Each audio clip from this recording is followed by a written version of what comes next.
Salut à tutti et Compacui dans la Pieve d'hiver. Et aujourd'hui, nous allons aller en plaine de l'Iguizette pour retrouver un ferronnier d'art. Il s'agit de Félix Ortali.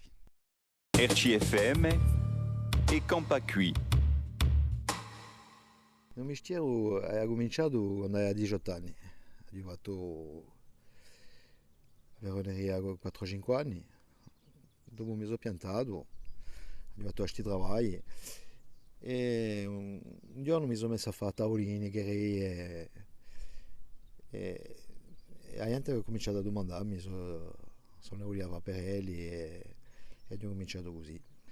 E dopo sono passato a Giurebbiata appena Veroneria tradizionale, diciamo.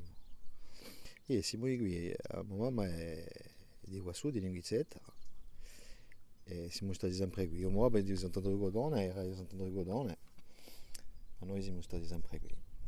Faccio parecchio affari, faccio la serie roba che mi mandano sopra misura, faccio ringhiera, fare così, ma più sovente quando qualche vuole qualcosa originale.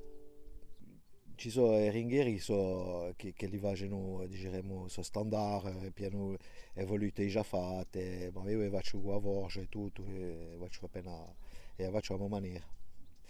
In ferro, io lavoro ferro, ma faccio sempre sopra comanda, faccio sempre i mobili in ferro e legno.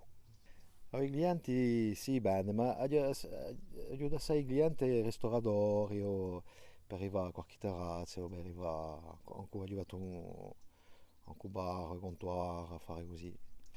Faccio anche le lampe a fare così, faccio appena di tutto. So che mi mandano, dopo se la mi piace a fare, ci rifletto e faccio una comanda.